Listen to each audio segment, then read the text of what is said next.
저는 결혼한 후 7년 만에 첫 아이를 얻었습니다. 기다리고 기다리다가 얻은 아들이었기 때문에 그 아이가 태어나는 날 참 행복했습니다. 무엇보다도 아이가 건강하게 태어난 것, 그거 하나만으로도 너무너무 감사했습니다. 저를 닮은 아이가 숨을 쉬고 있고 또 저와 눈을 마주치면서 살아가는 것만으로도 세상을 다 얻은 듯한 그런 기분이 들더라고요. 처음으로 아이가 뒤집기를 하고 또 처음으로 엄마, 아빠 이렇게 부를 때 저는 제 아이가 천재인 줄 알았습니다. 아주 행복했습니다.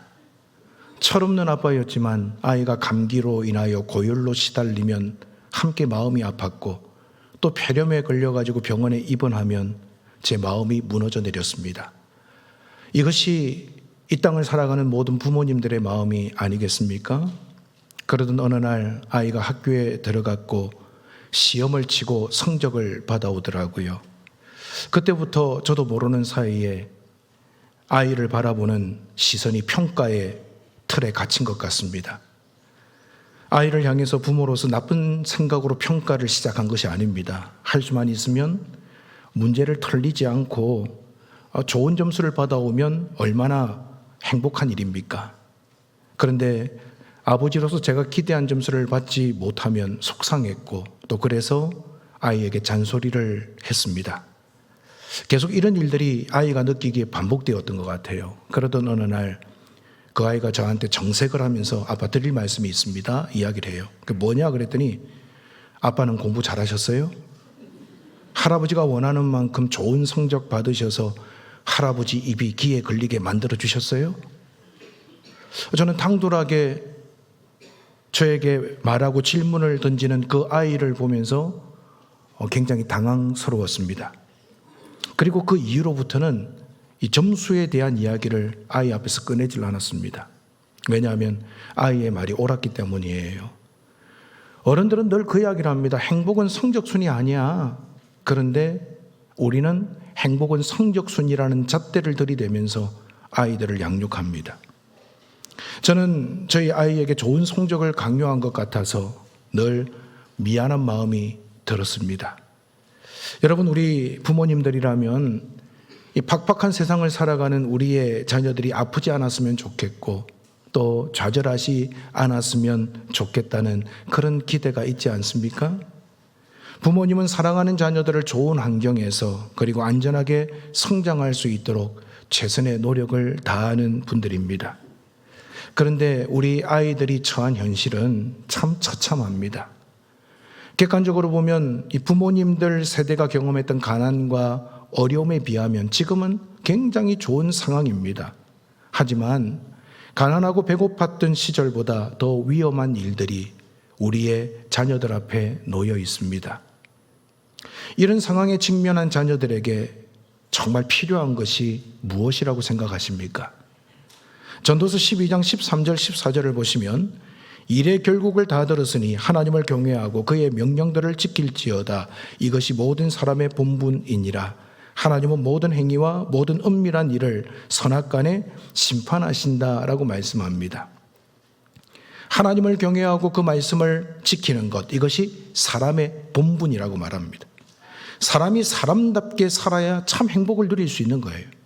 즉 다른 말로 하면 하나님을 경외하고 하나님의 말씀을 지키는 삶을 살아갈 때 우리의 삶은 진정한 행복을 누릴 수 있습니다. 그런데 여기서 어긋나 버리면 아무리 다른 것들을 채우고 뭔가 성취한다고 해도 참다운 행복을 얻을 수가 없다는 거지요. 솔로몬은 어렸을 때 왕이 되었습니다. 그때 가장 먼저 하나님 앞에 일천번제를 드렸습니다.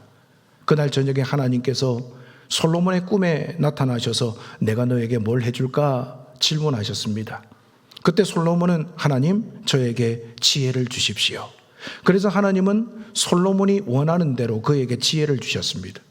즉 지혜는 솔로몬이 노력해서 얻은 것이 아니라 하나님께서 솔로몬에게 선물로 주신 거예요. 7절 말씀을 보시면 여호와를 경외하는 것이 지식의 근본이거늘 미련한 자는 지혜와 훈계를 멸시한다고 기록하고 있습니다. 지금 읽은 7절 말씀은요 잠언에 13번 반복해서 기록된 내용입니다. 우리는 고달픈 인생을 살아갑니다. 예기치 못한 고난과 시련을 만납니다. 내가 해결할 수 있는 일보다는 해결할 수 없는, 또 답이 없는 팍팍한 현실 앞에서 우리의 마음이 무너져 내릴 때도 많습니다. 여러분, 이것이 인생이에요. 그렇기 때문에 우리에게는요, 하나님의 지혜가 필요해요. 그렇다면 지혜를 얻는 비결이 뭘까요? 성경에 보면 여호와를 경외할 때 하나님께서 지혜를 주신다고 약속하셨습니다. 미련한 사람은 지혜와 훈계를 멸시합니다. 하지만 사람의 본분, 하나님의 명령을 지키고 그 말씀을 따라 살아가는 사람에게 하나님은 반드시 우리에게 필요한 지혜를 공급하시는 분이심을 저와 여러분이 믿고 늘 경험할 수 있기를 바랍니다. 열왕기상 12장을 보면 이 솔로몬의 아들 르호보암이 왕이 됩니다. 그때 원로들이 르호보암에게 찾아와 가지고 당신의 아버지가 백성들에게 고역을 시키고 많은 세금을 거두어 가지고 백성들이 참 힘들었어요. 그러니까 좀 짐을 들어주세요 라고 충고를 합니다. 하지만 르호보암은 젊은 친구들의 말을 듣고 원로들을 통해 주시는 하나님의 지혜의 말씀에 귀를 기울이지 않았습니다. 그 결과 어떻게 됐습니까? 통일왕국이 북이스라엘과 남유다로 분열되게 되었습니다. 결국 하나님의 지혜를 따르지 않으니까 분열되고 깨어지고 상처나고 어려움을 당하게 된 거예요.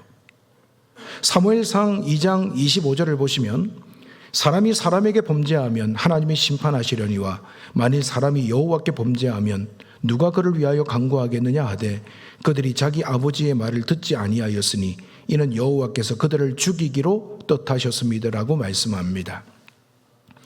이 이야기는 제사장 엘리와 그 두 아들 홈니와 비느하스에 관한 이야기입니다. 제사장 가문에서 태어나는 자식들은 자동적으로 제사장이 되었습니다.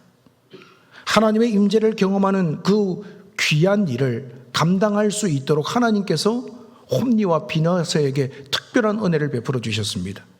아버지도 제사장이고 아들들도 제사장입니다. 그럼에도 불구하고 성경을 보면 홈니와 비느하스는 행실이 나쁘고 하나님을 두려워하지 않았다. 하나님께 드리는 예배를 가볍게 여겼다라고 평가하고 있습니다.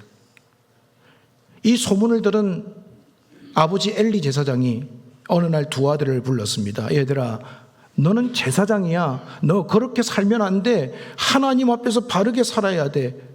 그렇게 교훈했는데 이 홈니와 비느하스는요, 아버지의 교훈을 무시했습니다. 그 결과 기회를 선용하지 못하고 죽임을 당했지요. 여러분, 여호와를 경외하는 구체적인 방법이 뭘까요? 그것은 믿음의 삶을 사는 겁니다. 어떻게 해야 믿음의 삶을 살 수 있습니까? 하나님과 동행할 때 믿음의 삶을 살아낼 수 있어요.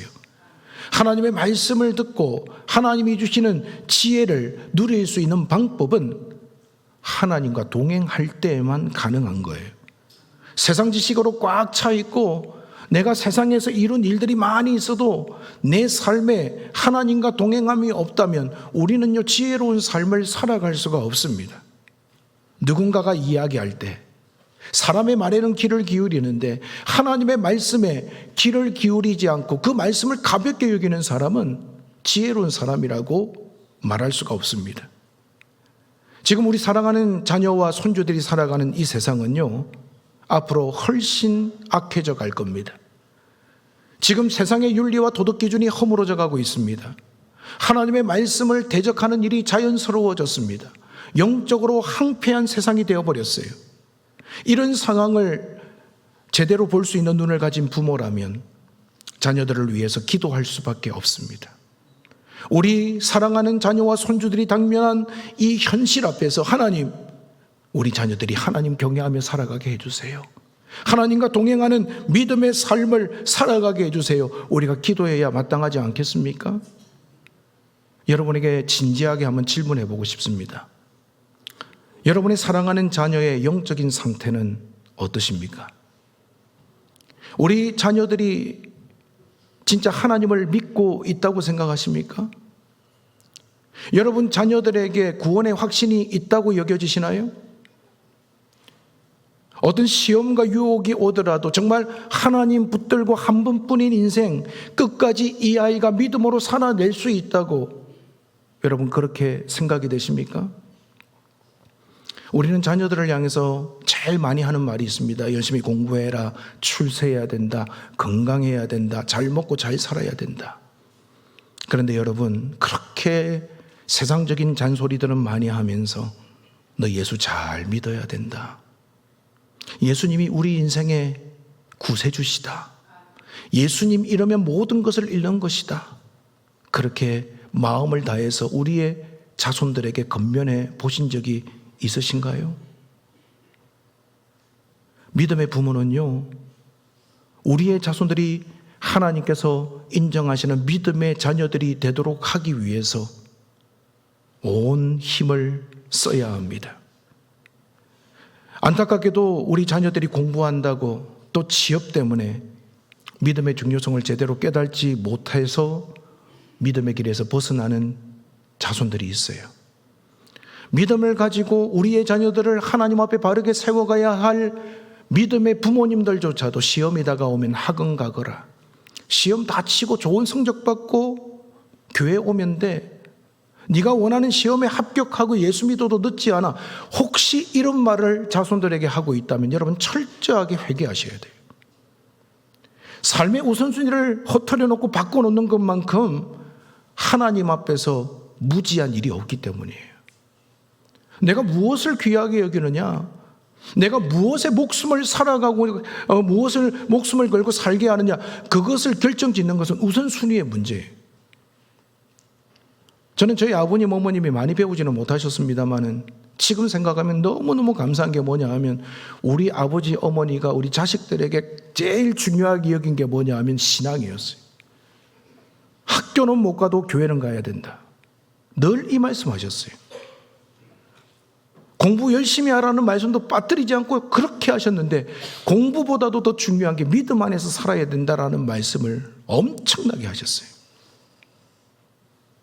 사랑하는 여러분, 오늘 우리 부모님들이 우리 자녀들에게 무엇을 심어줘야 되겠습니까? 무엇을 물려줘야 되겠습니까? 이 세상에서 승리하기 위해서 나도 이 험한 세파살이를 살아가면서 흔들릴 때도 많고 넘어질 때도 많은데 내가 어떻게 우리 자녀들의 삶을 보장해 줄 수가 있겠습니까? 우리의 하나님, 완전하신 하나님이 우리 부모님들의 기도를 통하여, 부모님들의 섬김을 통하여, 그리고 삶을 통하여 우리 자녀들을 바르게 세우시고 우리 가정이 영적으로 아름답게 세워지는 역사가 있기를 바랍니다. 여러분, 우리 자녀들이요, 세상을 이기려면 주님 만나야 돼요. 주님과 동행해야 하나님께서 책임지시고 선한 길 열어주세요. 어떻게 해야 우리 자녀들 주님과 동행하게 만들 수 있겠습니까? 말로 가르친다고 될까요? 아무리 말을 많이 해도 안 돼요, 안 돼. 그런데 유일한 방법이 하나 있습니다. 그게 뭐냐 하면 부모님이 먼저 주님과 동행하는 삶을 자녀들에게 보여주는 거예요. 이상하게요, 자녀들은 꼭 부모님 닮습니다. 생긴 것도 어느 순간 딱 보면 아버지 닮아 있고 엄마 닮아 있어요. 먹는 것도 비슷해요. 유전적인 병도요, 그대로 물려받아요. 하는 행동도 똑같아요. 말투도 똑같아요. 그런 걸 보면서 부모됨이라고 하는 것이 얼마나 중요한가를 깨닫게 됩니다. 부모님이 부정적인 사람은요, 자녀들도 부정적이 돼요. 부모님이 긍정적인 사람은 자녀들도 긍정적이 돼요. 결국 자녀의 문제는 그 자식 문제 하나가 아니라 가족의 문제고 부모의 문제도 포함되어 있는 거예요. 오늘 우리 자녀들이 어떻게 하면 하나님 앞에서 주님과 동행하는 삶을 살아갈 수 있을까? 말로만 가르치는 것이 아니라 내가 부모로서 그렇게 살아가는 것을 보여줄 때 우리 자녀들은요, 믿음에 든든히 세워질 줄로 믿습니다. 우리 자녀들은 다 보고 있어요. 우리 아버지 어머니가 어떻게 살아가는가, 어떻게 믿음으로 반응하는가, 어떻게 하나님을 의지하고 맡기며 살아가는가, 믿음이 있는 척만 하는가, 진짜 믿음의 삶을 살아가고 있는가, 다 보고 있어요. 여러분, 그렇기 때문에 오늘 저와 여러분의 삶이 우리 자녀들의 삶에 스며든다는 것을 깨닫고 내가 먼저 하나님 앞에 바로 설 때 우리 가정이 영적으로 아름답게 세워지게 될 줄로 믿습니다. 그런데 지금 우리 아들, 딸들이 참 위험합니다. 영적인 생명력을 잃어버린 가정들이 너무너무 많아요. 어릴 때 교회에서 말씀 배우고 자랐던 우리의 자녀들, 지금 믿음의 삶을 잘 살아가고 있습니까? 아니면 하나님과 연결된 영원한 생명줄이 끊어진 채 살아가고 있습니까? 생명의 귀중함을 안다면 오늘 내 자녀들, 내 손주가 영적인 생명이 끊어졌다는데 가만히 있겠습니까? 어떻게 해야 되겠습니까? 예수님께서 십자가를 지고 골고다 언덕으로 올라가시는 중에 지치고 힘들어서 여러 번 쓰러졌습니다. 그때마다 예수님을 따르던 여인들이 그 모습을 보면서 통곡합니다. 그때 예수님이 여인들을 향해서 이렇게 이야기를 하죠.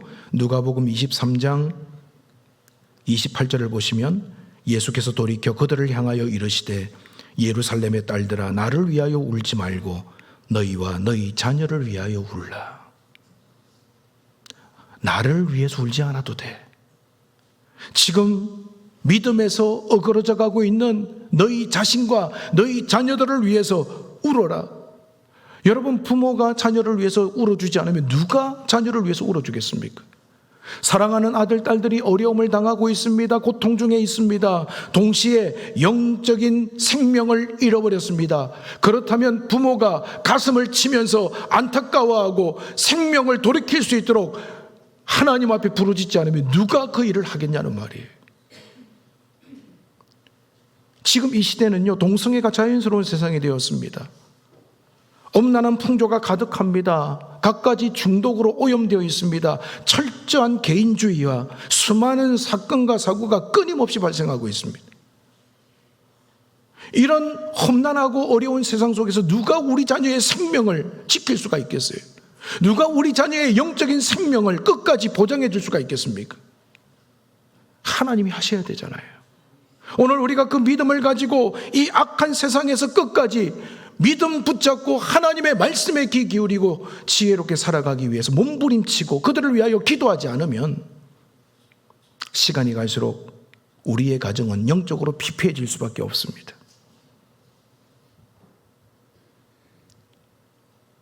8절과 9절을 보시면 내 아들아 내 아비의 훈계를 들으며 내 어미의 법을 떠나지 말라. 이는 내 머리에 아름다운 간이요 내 목에 금삼슬이니라 라고 말씀합니다. 자식들이 부모님이 말씀하시면 그 훈계를 잘 듣습니까? 여러분의 자녀들은 어떠세요? 어떤 분들은 그러더라고요. 목사님, 요즘에 제 아이가 7살이 됐는데요, 때려 죽이고 싶어요. 그래요. 왜 그러세요? 그랬더니 너무너무 말을 안 듣는데요. 누구 닮아서 말을 안 듣냐? 지혜비 닮아서 말을 안 듣는다는 거예요. 자꾸 물어보면 이 가정에 굉장한 어려움이 생길 것 같아가지고 제가 더 이상 물어보질 않았어요. 아이들이요, 말을 들을 때가 있어요. 부모님이 뭔가 이야기하면 네, 그렇게 하겠습니다. 순종할 때가 있어요. 그런데 중학교만 올라가도요, 이 아이들이 이상해집니다. 외계인이 됩니다. 소위 다른 종족이 돼가지고 말도 안 해, 들으려고도 하지 않아, 이야기하면 다 반대로 해. 집에서 학교 갔다 오면 또 집에 돌아오면 문 닫고 문을 걸어 잠그고 대화를 하질 않아요. 이런 자녀들에게 뭘 가르치고 뭘 훈계할 수가 있겠습니까? 그런데 여러분, 제가 이 말씀을 읽으면서 깨달은 게 있어요. 아이들이 들을만 할 때 그 시기를 놓치면 안 된다는 거예요. 부모가 가르칠 수 있을 때 그 시기에 믿음으로 잘 가르치고 뿌리를 깊이 내릴 수 있도록 준비시켜야 된다는 거예요. 뿐만 아니라 이런 마음이 들었어요. 너는, 제 자신에게 하는 이야기예요. 너는 하나님의 말씀 잘 듣냐? 부모로서 자식에게 훈계하고 계속해서 이게 옳다, 이렇게 해야 된다라고 이야기하는데 너는 하나님의 말씀을 그렇게 듣는데도 잘 순종하냐? 이런 생각이 드는 거예요. 그러면서 우리 아이가 이해가 되는 거지요. 여러분, 오늘 저와 여러분 모두가 함께 하나님의 말씀 앞에 깨달아질 때가 있어요. 우리 자식들도 지금 말을 안 듣는데 어느 순간 하나님의 시간표에 그들이 우리 부모님이 하시던 말씀이 바로 이거였구나 깨달아지는 그 타이밍이 오는 거예요. 그때까지 우리가 해야 될 일이 뭐냐? 건면하는 거예요. 포기하지 않는 거예요. 기도하는 거예요. 그리고 삶을 통해서 본을 보이는 거예요. 저도 최근 들어서 제 아내에게 듣는 교훈과 훈계의 말씀이 있습니다. 집에 들어가면 계속해서 반복해서 하는 말씀이 여보 건강을 위해서 단 것 먹지 마세요. 빵 줄이세요.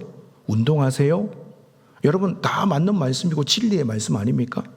저도 알아요. 그런데 그게 잘 안 돼요. 이성적으로는 그래 건강을 위해서 먹는 거 줄여야지 운동해야지 그렇게 생각하는데 빵만 보면 이성을 잃어버립니다. 눈이 돌아가 버립니다. 나도 모르는 사이에 빵을 허겁지겁 집어먹고 있어요. 왜 이렇게 밥맛이 좋은지 너무 감사해요. 그런데 여러분 잔소리를 하면 딱 들으면 좋은데 그 훈계가요 내 마음에 와닿지 않을 때가 있다니까요. 자꾸 먹는데 잔소리를 해. 좀 먹게 내버려 두지. 먹다가 체하겠네. 그런데 어느 순간 깨달아지는 거예요. 이대로는 안 되겠다. 이제는 살을 빼야 되겠다. 이제는 마음을 정돈해야 되겠다. 이제는 부모님 말씀대로 믿음에 굳게 서서 내 삶을 새롭게 시작해야 되겠다. 하나님의 시간표가 있어요, 여러분. 그때까지 우리는 우리에게 맡겨주신 자녀들의 생명을 위하여 포기하지 말고 믿음의 부모답게 모범이 되고 정말 애통하며 기도하고요. 또 그들을 향해서 설득하고 또 건면해야 됩니다. 이 일을 포기해버리면요 한국교회 미래는요 소망이 없어요. 여러분 우리가 전도 계속 이야기를 하는데 그 전도라고 하는 단어를 들으면서 내 가족에 대한, 내 자식에 대한, 내 부모님에 대한 생각해 보셨어요? 어쩔 수 없어. 제일 전도하기 힘든 대상이 누구냐? 가족들이에요, 가족. 정말 사랑한다고 하면서도 그냥 손을 펴고 포기하고 있는 그런 존재들이 누구냐면 우리의 가족들이에요. 여러분 믿지 않는 가족들 지옥불에 떨어지도록 그냥 내버려 두시겠어요? 그게 진짜 사랑이에요? 어떻게 해야 될까요? 오늘 우리는요 우리 자녀들을 위해서 울어야 돼요. 정말 믿음에서 떨어져 나가가지고 하나님 앞에 바르게 살아가지 못하고 세상에 매여 있고 사탄의 꼭두각시 역할을 하고 있는 우리의 자녀들, 우리의 가족들이 있다면 여러분 포기하지 말고 그들을 생명으로 인도할 수 있는 우리 부모님들 되실 수 있기를 바랍니다. 오늘은 어린이 주일이고 또 어버이 주일입니다. 다음 주에 제가 어버이 주일에 대한 말씀을 전하려고 하는데요. 오늘 말씀을 들으면서 여러분들 우리 자녀들이 영적으로 살아있는지 하나님의 자녀로 건강하게 성장하고 있는지 진지하게 한번 질문해 보십시오. 만약에 영적인 생명이 끊어졌다면 여러분 무엇을 해야 될 것인지 생각해 보십시오. 그냥 가만히 있으시겠어요? 자녀들을 위해서 가슴을 치며 울어야 되지 않겠습니까? 하나님께 매달려야 되지 않겠습니까? 그냥 시간 지나면 알아서 믿음을 가지겠지? 그러면 좋지요. 근데 그렇게 될 가능성이 드물어요. 나에게 맡기신 자녀를 살려야 합니다. 우리의 가문이 믿음의 가문이 되도록 하나님께서 은혜를 주셨는데 그 은혜를 빼앗기지 않도록 우리가 힘써 주의 도우심을 구하고 내가 먼저 본이 되는 삶을 살아감으로 우리 가정의 생명의 역사가 끊임없이 일어나는 우리 복된 가정 되시기를 주님의 이름으로 축원을 드립니다.